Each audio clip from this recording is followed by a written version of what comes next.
Hello, everyone. My name is Becky Robinson, and I'm so thrilled to be here today with Dr. Sunnie Giles for this webinar on the new science of radical innovation. We're going to get started in a few minutes, but before we do, I want to share some technical considerations with you today. The first one is that we are recording today's broadcast, so you'll have the opportunity to view it again later for further learning or to share it with a colleague or friend. So we'll be in touch after the webinar with important follow-up details, including a link where you can view the recording.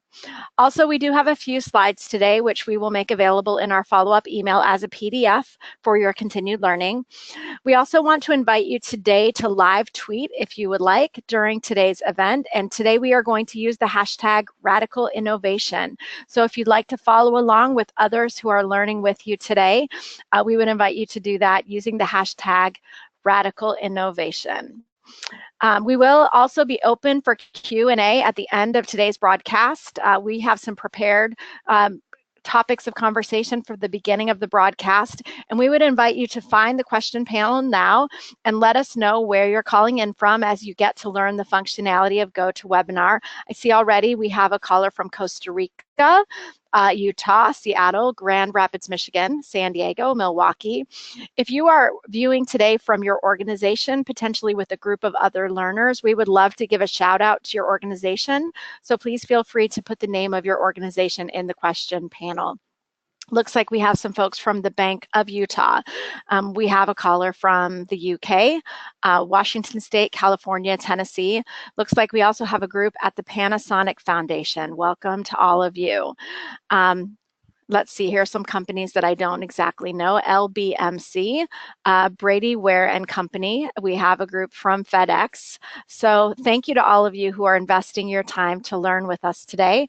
Cummins, Echo Global Logistics, KLR in New England. Wow. So we have a lot of people who are here to add to their learning within their organizations. And I want to also make sure that everyone stays around until the very end of today's broadcast, because Dr. Giles has a very special giveaway for you, but it comes at the very end of today's broadcast. So please feel free to stick around until the very end to hear all the questions. Just a couple of quick shout outs to a few more organizations. Tents for Rent, Pacific Northwest National Lab, AAC Billing Software in Missouri, Egan, Minnesota from Thomson Reuters, if I'm saying that correctly, Westlaw, RPM Industries, Kiter, The Next Play, IRS. So we have lots of corporate learners today. Wow, and everyone wants to tell me where they work. I'm not going to be able to mention all of you, but thank you so much for your energy and investment with us today. We want to move into the content as soon as we can, but first I want to take a quick moment to help you get to know Dr. Sunnie Giles, and I'm holding her brand new book in my hands. Giles, I can't, this is the constant thing that I always get it wrong, and I apologize. Giles. So hopefully all of you will also remember. So here is Dr. Sunnie Giles's new book, The New Science of Radical Innovation. It's going to be released in just a few weeks. It looks fantastic. And let me tell you a little bit more about Dr. Sunnie. And now I'm afraid to say her last name. Sunnie is an executive coach, a consultant, and a speaker. And she's also a new generation expert who takes the mystery out of what radical innovation is and how to consistently produce it. So her powerful new book has some strong endorsements from prominent thought leaders like Jonathan Rosenberg, Marshall Goldsmith, and Sean Covey. So and Daniel Pink. Oh, and Daniel Pink. That must have been added after we got this bio written. And in the past, Sunnie had experience as a former exec with this Accenture, IBM, and Samsung. I know, Sunnie, that you've made a huge impact with your career so far, and that your book represents the next chapter in the great work that you will be able to do in the world. So thank you so much for joining us today to share your expertise with us. Thank you. Thank you for hosting me. Well, let's dive right into the content, Sunnie. What do you mean by radical innovation? So radical innovation has three components. So it's first of all, it generates 10x improvements. So the reason why this is a requirement is because anything that generates less than 10x doesn't produce enough of a difference in consumers' mind. So they experience it as an incremental innovation rather than radical innovation. So anything that requires, anything that produces 10x improvement, that is one of the requirements. And that can be in the area of cost, customer benefit, or speed, or utility. It doesn't matter. So anything that people experience as an order of magnitude better than what they currently have. That's one of the requirements. The second requirement is that it fundamentally redefines the industry dynamics. So what does that mean? That means it's a fundamentally new way to create value. And so if it's the same thing, it gets repeated, or other people are doing, or just copycatting those things, that won't count. It has to be a fundamentally different way to redefine the industry dynamics, how value is created. So if you look at, for example, Uber, that has completely redefined the industry dynamics. Starting with the taxi industry, but now they are branching out into other industries, and so that's the second criterion. The third one is that it creates a new platform for others that others can build on. Why that's important is that I talk about that in my new Forbes article that I published a couple of days ago. It's in my interview with Jonathan Rosenberg. He is the advisor to Alphabet Management. That's the parent company for Google. He was the head of products for Google, all of Google, a couple of years ago, up to a couple of years ago. Anyways, so what that is that it creates a platform, meaning that's a platform where a lot of complementary services and products can build their incremental innovations on. So you create an ecosystem for a lot of other people to participate in, and create an environment where many, many different complementary services and products can thrive and flourish. So those are the three conditions for radical innovation. So, Sunnie, how do you create the process for innovation to occur more often? Okay, so there are many processes, many things, many principles involved, but I guess it's a few things that I want to point out is that, of course, all of this is all specified in my book, but I can't go through all of them for today, but just a few things that I want to point out is that we need to remember the process of radical innovation is that it comes out of a serendipitous result, meaning it's accidental. And this is one of the things that executives have the hardest time with, because they go, well, as a leader, I want to plan for this. I want to develop a process, or the environment, so that radical innovation can happen. So if it's accidental, what's my role then? What am I doing? Just waiting for it to happen? And does that mean I don't have to do anything? No, that's not what that means. It's accidental because radical innovation happens when you create, as a leader, your job is to create the environment where the accident can happen. So, the process is that, in summary, that the radical innovation is a serendipitous result of many, many self-organizing employees learning by trial and error and feedback using simple rules. So I'm going to break down each one of them. So I talked about the first, the serendipitous result. The second thing is the self-organizing employees. What that means is that they cannot be micromanaged. You cannot tell them specifically how to do it, when to do it, and where to do all that stuff. And people kind of intuitively know that it doesn't feel good to be micromanaged, but there is actually a strategic implication and justification for decentralization and self-organization. So people need to direct their own fate. They need to direct their own activities. Then is it going to be a chaotic environment if you just let thousands or tens of thousands of employees doing their own thing? Or is there going to be a chaos? That's why we need the following principles to guide and bind the direction for those self-organizing efforts, which is that they're learning by trial and error, meaning that they're going to make mistakes.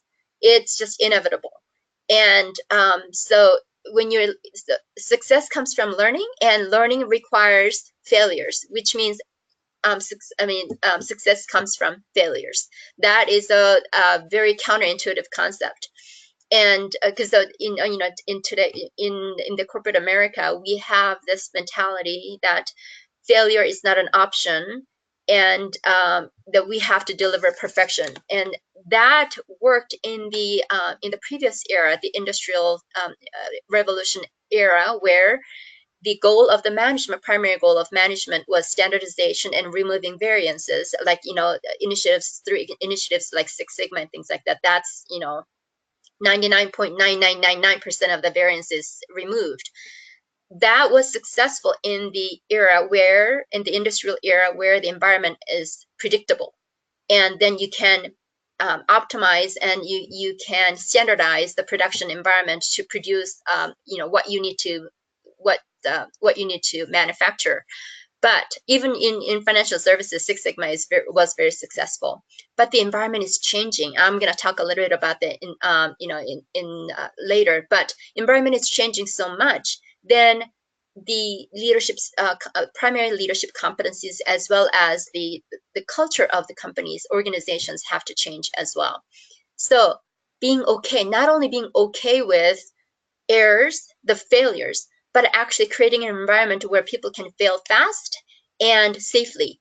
That is one of the most important jobs of a leader. So they need to learn. We need to learn constantly, and then producing the learning, putting the learning back into the initial experimentation, so that you can iterate and produce a result that is a little bit incrementally better. So radical innovation comes from incremental learning. And also because of the feedback process that's involved in each iteration, that momentum builds over time. And when those errors accumulate and break through a critical inflection point, that is what actually radical innovation is. So radical innovation is actually made up of cumulative errors, and that is a very, very hard concept for a lot of the executives. But that's what we need to remember. And then using simple rules. Simple rules achieves two purposes. One is that it expedites decision making, so you don't have to think about it. If A happens, then do B. That's the gist of a simple rule, basically. So you don't have to process the situation every time. You just know what the answer is. It expedites the decision making. And the second thing is that when you're using simple rules, you are actually creating a cohesive direction. If this happens, do this. So, and everybody is going in the same direction by, marching in the same order. So these are the, fundamental principles. I didn't talk about all of them, but this captures a lot of the process of how radical innovation comes about. Well, Sunnie, you mentioned VUCA, or you referenced the idea that our world is really unpredictable. Right. So can you talk a little bit about VUCA, define it for us, and talk about how leaders and organizations can take advantage of our new and unpredictable world without being overwhelmed? Okay, so VUCA actually stands for, as it says on this slide, volatility, uncertainty, complexity, and ambiguity. And that term is actually not new, but it's catching on a lot of, it's becoming a new keyword that executives must know these days. So it was developed, I think, a couple of decades ago in the military to describe the constantly changing environment. But it has significant implications to businesses these days. Because if you think about the environment, when something small happens, because things are so interdependent and so many things are happening at the same time, before you know it, 5, 6, 7 steps away, you are faced with something that's totally unrecognizable from the initial incident. For example, if I told you, Becky, Brexit came from a Tunisian fruit vendor setting himself on fire in a market, then everyone is going to go like, oh, what do you mean? How does that happen? Actually, that is the interdependent world that we live in. A few years ago, a Tunisian brick vendor set himself on fire because he was so frustrated about not being able to make a living for his family when he got ticketed for not having a permit for selling produce on the market in the market. So he set himself on fire, and a lot of people around him, because he did a busy street in the capital, took pictures with their cell phones and they put them on social media. And when that happened, it just caught fire, and everybody, it resonated with everybody's plight and their frustration that they have this really poor economic conditions where they can't sustain and make a good living. And a lot of the Arabic youth, their employment rate is really high, so unemployment rate is really high, so this just ignited their frustration. And when that happened, so 3 weeks later, the ruler of the country actually stepped down as a result of the demonstrations, and that was the beginning of the Arab Spring. And the same when so a lot of the countries, the dictators came down because of the demonstrations and things like that. And then when the same thing happened in Syria, Bashar al-Assad, instead of stepping down like his counterparts were doing in other countries, in Arabic countries, he actually led his country to civil war. And as a result, millions of refugees started pouring into Europe. And when that happened, and the EU has the Schengen Agreement where anybody within the EU boundaries can travel freely. Once the refugees arrived into the EU territory, they could travel anywhere. So they preferred traveling to Germany and UK because they're more affluent countries. And because of that and other compounding factors, UK started seeing a huge influx of refugees from Syria. And that's when they said, oh, no more, we can't handle this. Our social structure is not equipped to handle this. And that's what actually led to Brexit. So if you look at the entire chain of events, when you look at the first event, you go, look at the outcome, and then try to trace it back to the initial event, it's unrecognizable.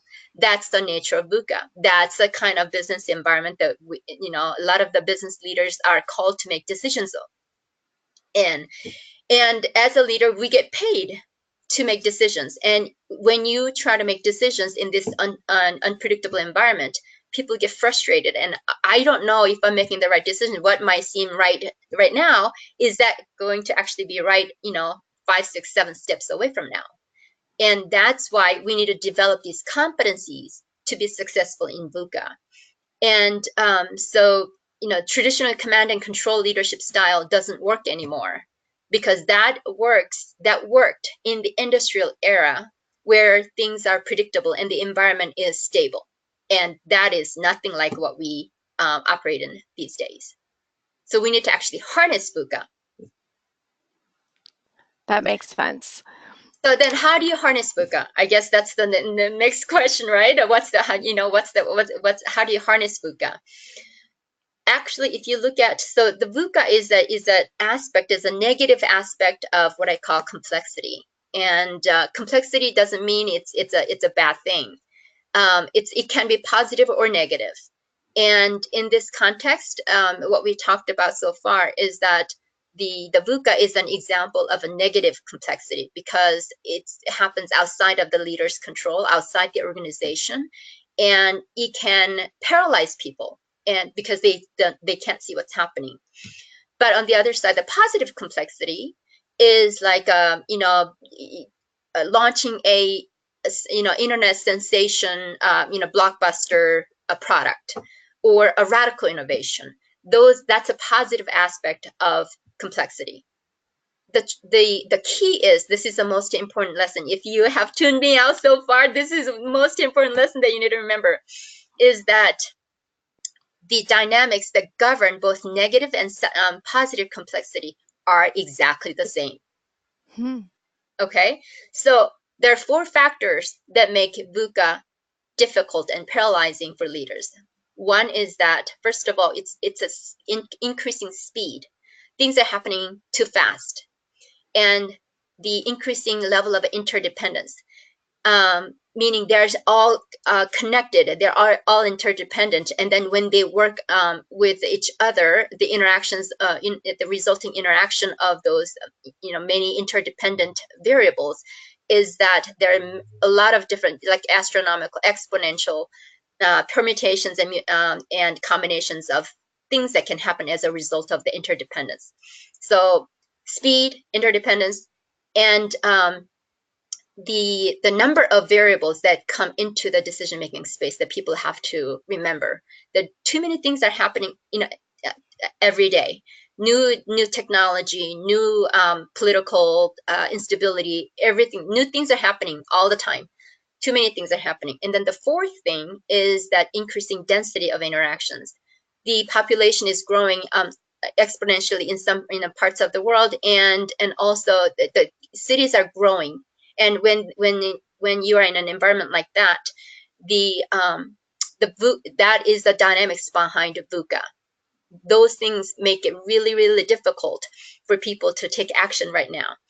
But at the same time, those four things are the exactly same things that we need to have to create positive complexity, meaning where, the environment where radical innovation can happen. So how do you actually harness that? How do you do that based on those four things? You need to actually increase the speed of interaction among the people, among your team. So how do you increase the speed of interaction? The things that I talked about earlier, for example, simple rules, that speeds up the speed of decision making. Again, also complete transparency in your communication.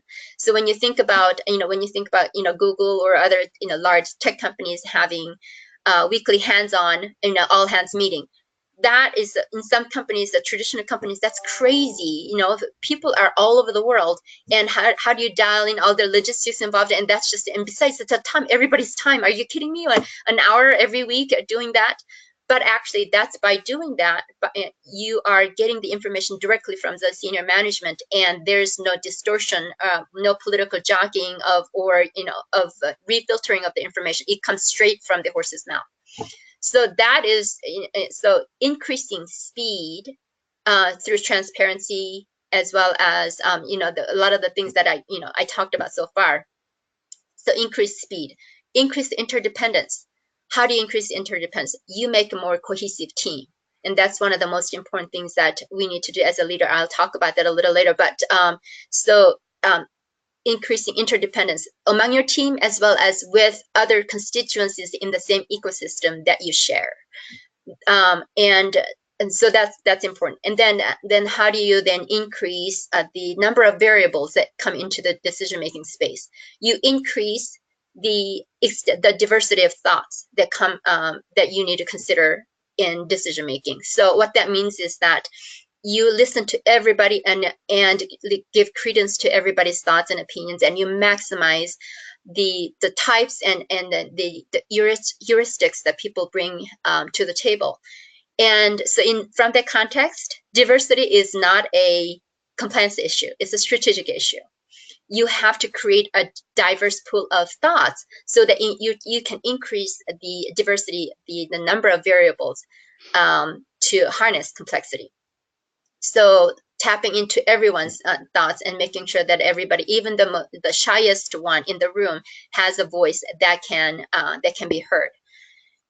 And so in the increasing density of interactions, what that means is that housing a lot of people in a confined space with low barriers, meaning no cubicle walls, and making sure that that you maximize opportunities where people run into each other, and increasing the density of interactions. And so that's why, I don't know if if you have been tracking this move, but a lot of companies are now doing away with working at home. So IBM I used to work for IBM as well, a decade ago, but IBM used to have that approach where, because they could save the real estate, fees and things like that, and then people were more satisfied working at home. So they rolled it out a lot for a long time. Now they're rolling it all back in. They're not doing that anymore because they recognize that they're doing disservice by not creating this density of interactions, and that's counterproductive to creating an environment for radical innovation. And that's why a lot of companies are doing away with that. So these are the 4 principles that I mentioned. Again, to sum up, it's the speed of interaction, the number of variables, diversity of thoughts, and the interdependence among people, as well as increasing the density of interactions. Those are the 4 things. If it happens outside the organization, it's uncontrollable, unpredictable, and it's paralyzing and it's frustrating. But you can use the same dynamics within the organization to create the foundation and the culture, and then the primordial soup for radical innovation. So we have a couple of questions that have come in on this topic, Sunnie, that I'd like to share before we move on. Okay. Lynn is wondering if you think that you can have the same density of interaction using some technology tools like, instant messaging or Slack. Absolutely, absolutely, absolutely, for sure. We just need to go ahead. Oh, is there more about that? No, go ahead. Okay. So Louisa's wondering if you think that radical innovation happens faster when there's an urgent need that arises, whether it's social, political, or survival, as in war times. That is a driver, definitely a driver. When there's a clear mandate and a goal and the reason for doing that, yes, it expedites it, because our mind works in a way where, so it follows the program that we give our mind. So we see what we believe, not the other way around. So let me repeat that. We see what we believe. It's not that we believe what we see. So when we have that mandate as a program, as a goal, then our neurons will organize themselves to deliver on that goal. That makes sense. Well, we do have a few more questions that are coming in, and I would invite people to continue that. We're going to get to some questions in a little bit, but I think some of the questions are going to be answered in this next topic. Sunnie, could you talk about the best practices organizations can use to develop leaders who can create the environment needed for radical innovation? Sure. So this is the book that I share in my book. I mean, this is the framework that I share in my book as well. So there are 6 competency groups of what I call quantum leadership competencies, or quantum leadership skills. And there's 3 layers, and there are 2 competencies in each layer. So let me talk about it from the very bottom. That's self-management. First of all, self-management is in other leadership development programs, it's called personal leadership, and to some, personal leadership is an afterthought. After you dedicate, put forth your effort to develop real leadership skills, then you can, if you have time left, then you can do personal leadership. I completely disagree with that approach. In fact, personal leadership is a foundation. That's a foundational skill to build all other leadership skills on. So what does that mean? You have to manage yourself as a leader first. If you don't do that, other people around you can't feel safe. So if you can imagine working for a boss who is angry with you or all the time, who can't manage their emotions, so they go up and down all the time. So they're explosive, both with their joyous moments as well as their angry moments. It's unpredictable. It just creates unsafety for people, and that doesn't work. So people have to feel safe first. And to do that, it's critical that you manage yourself as a leader first. And self-management is the foundation and building block. And once you can do that, so the self-management also includes choosing adaptive thoughts instead of going by your automatic thoughts. So you questioning automatic thoughts that are coming to you, and replacing questioning them and replacing them with more adaptive thoughts. And we know every day we experience millions of situations, and every situation we see, we have a choice on how to interpret what we see. And depending on how we interpret it, meaning cognition, the thoughts that we assign, the meaning that we assign to what we see, actually invites the feeling that's attached to it. So, for example, if one of your employees comes to you and says, "I don't feel fulfilled in my job," as a leader, you have 2 choices. One is that, oh, he needs help. I need to help him. So then if that's how you interpret it, then the feeling that follows, the emotion that follows, is compassion and empathy, and then that's gonna make a difference in how you act with them, how you behave, the behavior. So thoughts cause the emotions, which cause the actions. Emotion is the energy for motion, emotion. So emotion is designed to elicit certain actions. That's why actions follow emotions. So if you interpret it as he needs help, then you're gonna feel compassion. Then it's gonna lead to you asking questions. Oh, what's going on? Help me understand. Is there something? That type of questioning. So that's one way to interpret it. Another way to interpret is, oh no, he thinks I'm a bad boss. I'm gonna have a problem replacing this employee, and I have to now explain it to my boss. Holy cow, this is gonna be bad for me. If that's how you interpret it, then the emotion that follows is fear and frustration, and the action that follows is, now you're going to convince this employee to stay with you, and saying, actually, well, we have one of the best teams of the company, and also, well, you can also use some training dollars or whatever it is. You're going to go off and just justifying, giving them reasons why they need to stay. And if that's the case, the employee is going to walk away feeling unheard and not, being seen, not understood. So this is why it's so critical that you, as a leader, you need to manage yourself first. So once you can do that, then you provide safety for people around you. And feeling safety is safety. One of the most important components of providing safety is demonstrating high ethical and moral values. And that was the finding that my research discovered from my global leadership research that was published on Harvard Business Review. And number one out of the 76 attributes tested, leadership competencies tested, was high ethical and moral values. It's because when you have high moral and ethical values, people know what rules you are playing by, and they can tolerate they can tolerate losing the game a lot better than they can not knowing the rules of the game. If you don't know what what rules you are playing by, then it's just like, it's gonna be, again, they don't feel safe. Okay, so if you don't have high moral and ethical values, people don't feel safe. As well as demonstrating specific intent to make things safe. So anything that, for example, this is one of the most difficult situations that executives deal with, is to provide feedback to their people. When they are providing feedback, you have to make sure it's safe, which means that I'm going to talk a little bit about that, a little more about that in learning, but you have to separate the elements of evaluation from the elements of learning. You have to separate the two. So the feedback is all about learning, not about evaluation. You can't do that. You can't do both at the same time.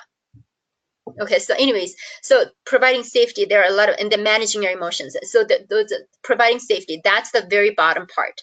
And that layer is designed to meet the needs of the reptilian brain of our brain, the reptilian part of our brain. Our brain, it has 3 layers. At the very bottom is the reptilian brain, and in the brainstem, it's all about safety and survival. And we need to satisfy the needs of this brain first before we can tap into the other parts of the brain. And then once that gets done, and then the next layer is the limbic system, which is all about connection. And ironically, you can't feel connected, you can't have meaningful connection unless you are unless there are 2 fully differentiated individuals.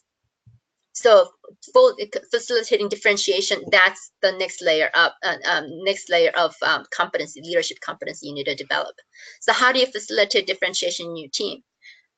Again, creating diverse pool of thoughts, meaning you respect everyone's boundaries and you respect everyone's thoughts, and let them self-organize. Those are the competencies required to facilitate differentiation among your team. And once you do that, you pull together all the differentiated components together, and that's when the connection can be powerful and meaningful.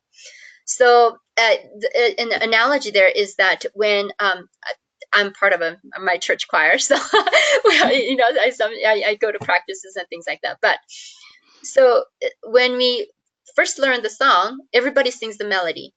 so we can get a feel for what the song, how the songs sounds. And when everybody sings the melody, then it's not, there's no differentiation. It's all connection. It's all about connection. So because we're all connected on the same notes and the same, and but we don't, it's not as rich.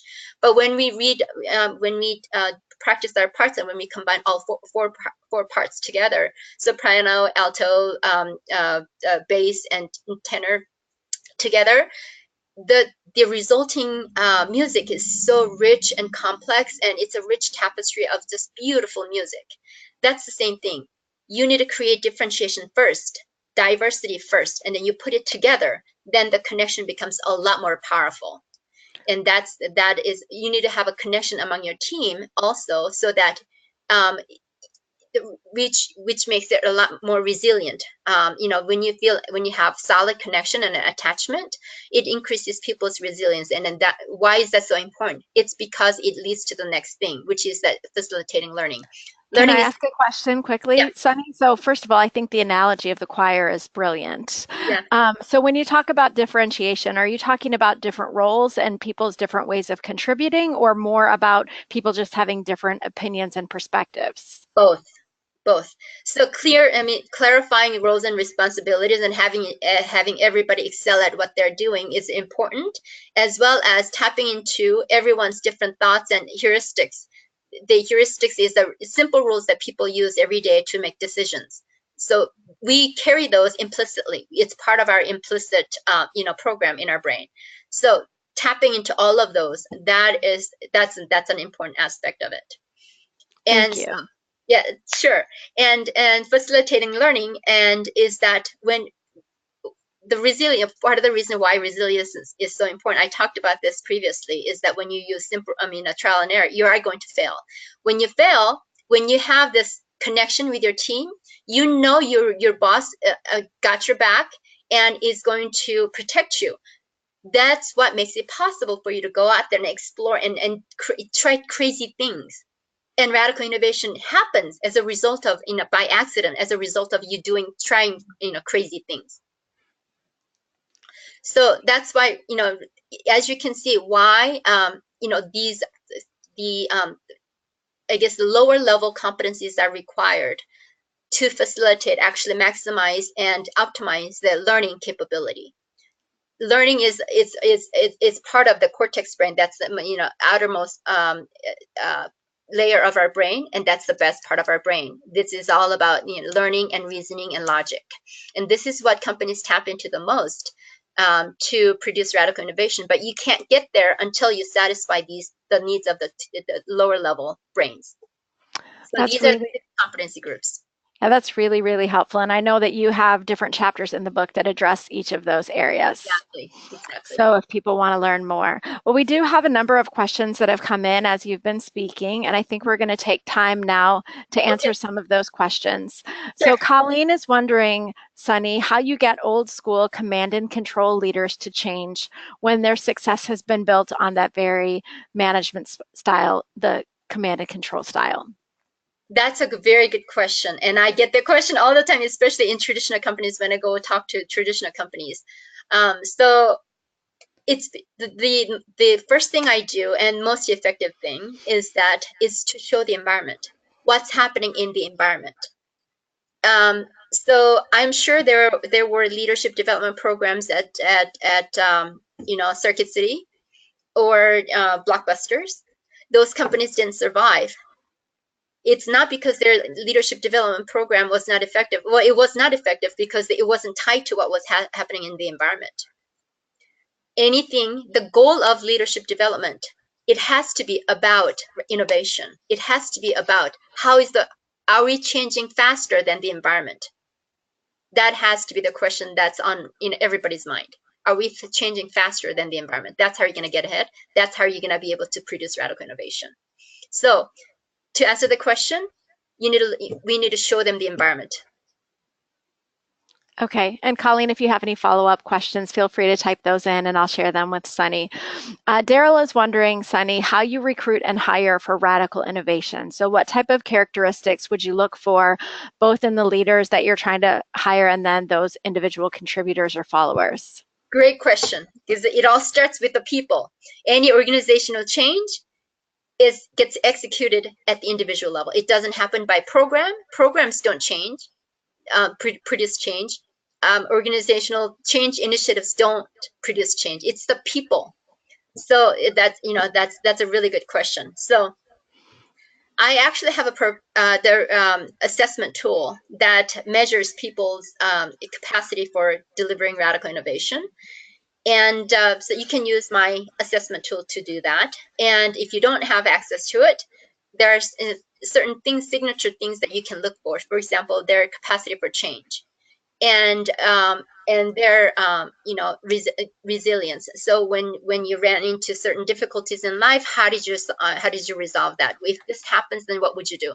So when you ask questions in an interview, don't ask people about what they did and go line by line on the resume and say, tell me what you did in this position. Tell me, don't hire on experience.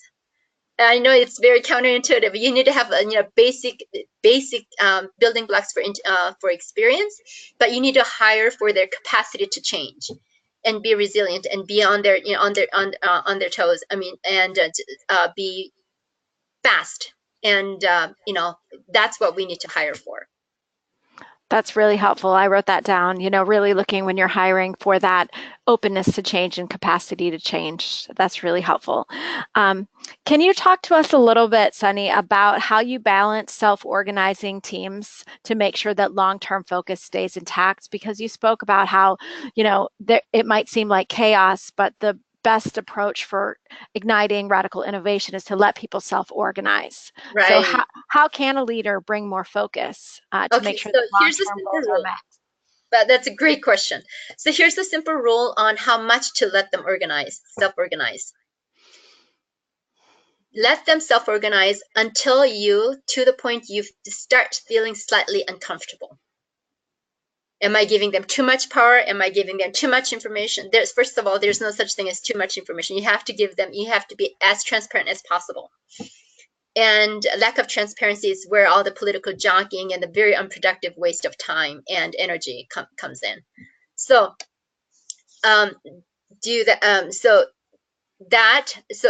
going by the simple rule, do as much as you can until you feel start feeling uncomfortable, and then how do you then balance that self-organizing efforts with the cohesive direction that you need to have as a company? One is that you use the brand, the brand essence. I'm not talking about an individual product brand. I'm talking about the corporate brand. What does the brand stand for? And when you can define what the brand essence is, then you can also prescribe what behavior is on brand and off brand. And that gives them broad boundaries, right? Broad boundaries, and sets expectation on what they need to do. So that's one. And then any savvy and effective CEO will be the strongest brand champion of the company. Managing the brand has to be everybody's job, not just the marketing's job, because it's so encompassing. So that's one. And then the second thing is to use the values, vision, and strategy of the company repeated over and over and over and over. This has to be part of a regular part of a regular meeting. In the beginning, okay, where are we going? Talk about the strategy and where we are. That takes 1 to 2 minutes, but we need to repeat that every time so people can get the bearings on where they need to go. And then the third is using simple rules. Again, I talked about that earlier. By having those simple rules, it speeds up decision making as well as sets the direction. This is what, if A happens, then do B. That's how you create the cohesive direction. That's helpful. So, Sunny, do you have any examples of organizations that you've seen who do this really well?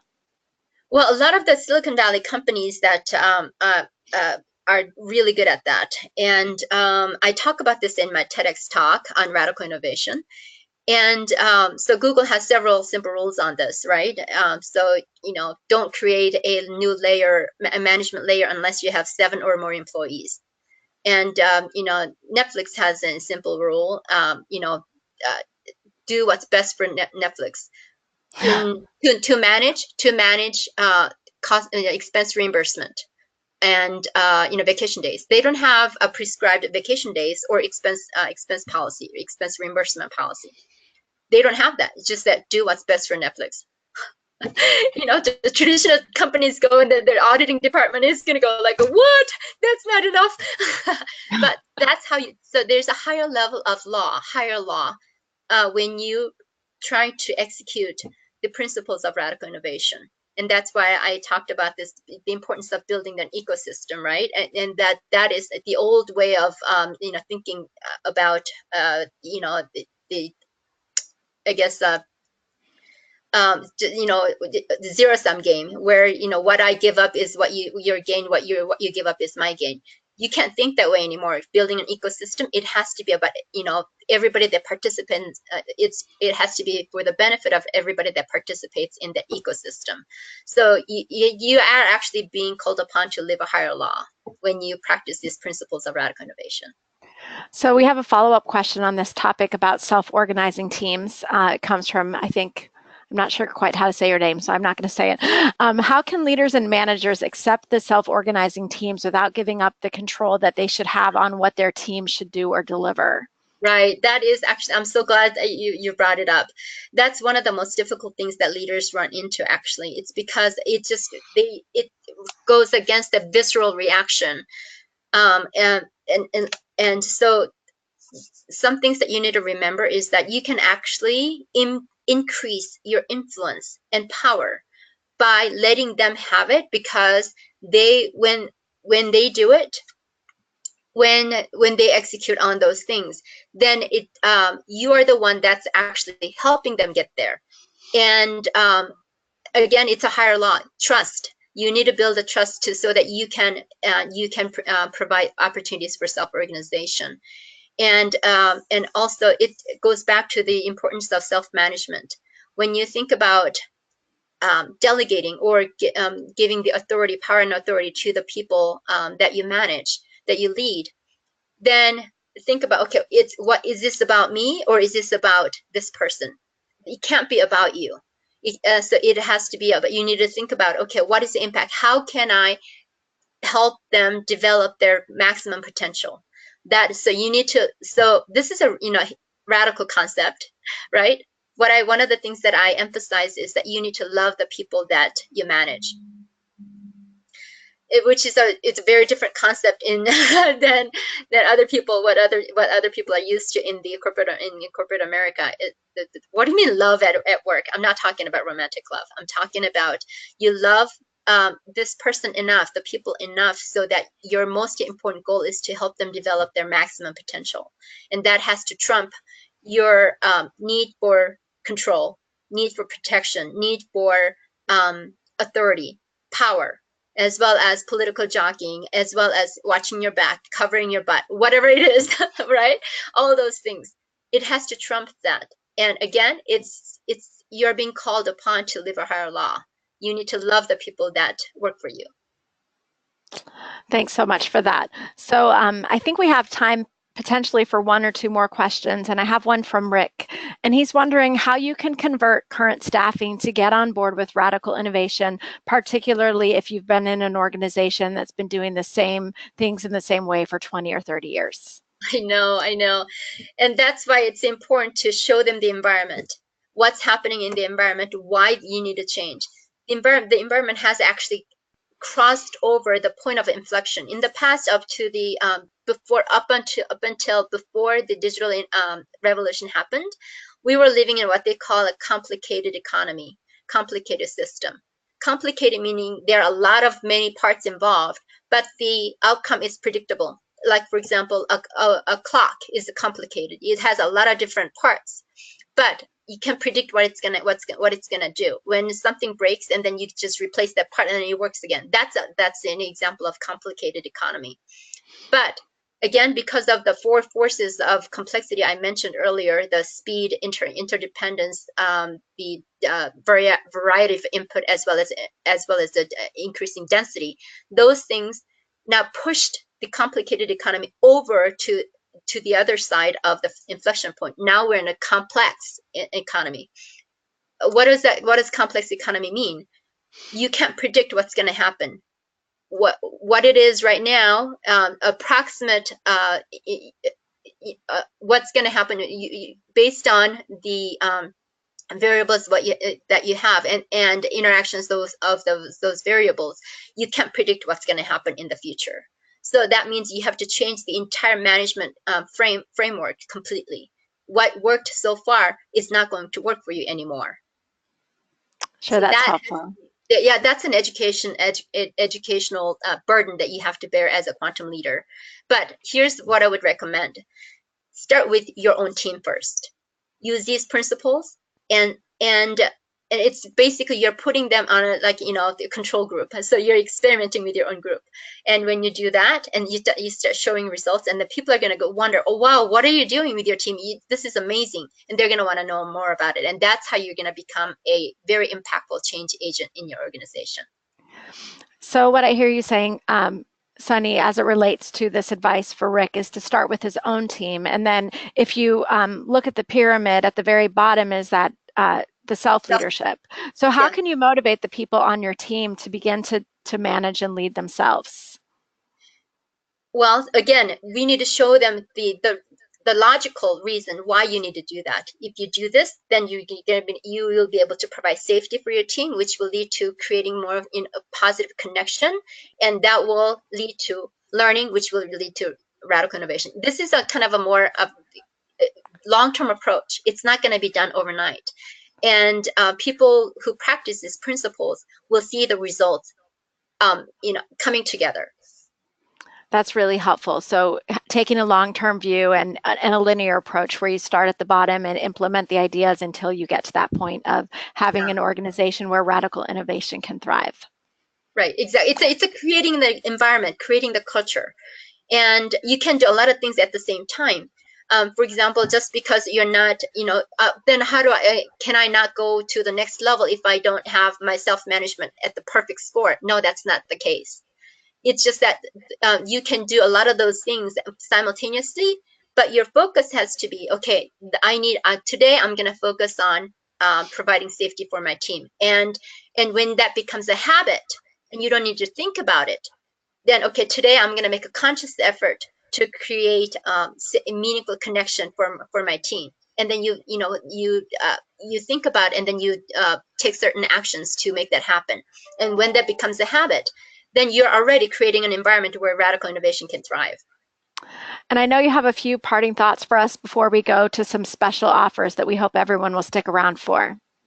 Okay, so again, my final thought with you is that I want to leave with you today is that you need to create a culture that can foster and nurture innovation, and it starts with you.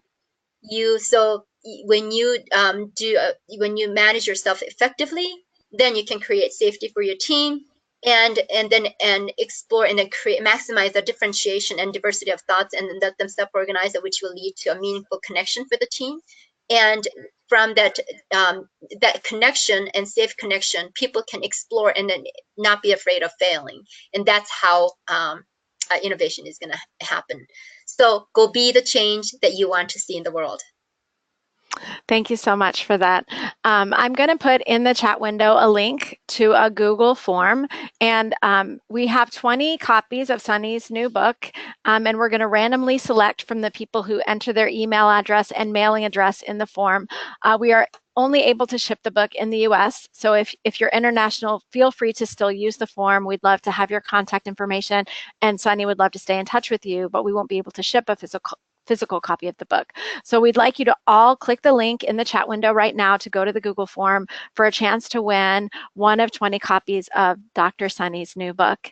We also want to invite you to go to book.sunniegiles.com. Did I say it correctly? Yeah. Okay, good. Okay, good. It's SUNNIE. Yes. And when you get to the book website, what you're going to see is that we have some great special offers for those of you who are going to pre-order the book on Amazon. So if you want to buy the book for learning within your organization, and if you order 2 to 5 copies, you're going to get a free, instantly downloadable discussion guide that will come to you via email. Once you've bought 6 to 10 copies, there's a 23-page workbook to help you process this learning. Or Chapter if by you buy chapter, you can follow along with your book. Oh, perfect. And if you buy 11 to 74 copies as pre-orders, we'll actually be able to give you an instant digital download of the book so you can have it before the publication date. Or if your organization is large and you're going to purchase 75 or more, you can do a lunch and learn with Dr. Sunnie customized for you and your organization. So once you go to the book website, what you're going to see is a special section that we created with the offers. Once you've bought the books, you can come back to the form and include your information, and then via email, you'll receive all the information about your bonuses. So we hope that you'll take action today to pre-order the book so that you can incorporate the learning from Dr. Sunnie in your organization. And the book is coming in just a few weeks. I So also want to, if there are any questions that you haven't asked, I would love to stay connected with you. Please let me know. You can go to the Google form, and I think there's a comment section there. If you can't find it there, come to my website, and there's a way to contact me there. You can just do an email through that, and I'd love to stay in touch with you. thanks so much, and thank you for investing your time with us today. Dr. Sunnie, thank you for sharing your wisdom with us today, and we look forward to more chances to learn from you in the Thanks, future. everyone.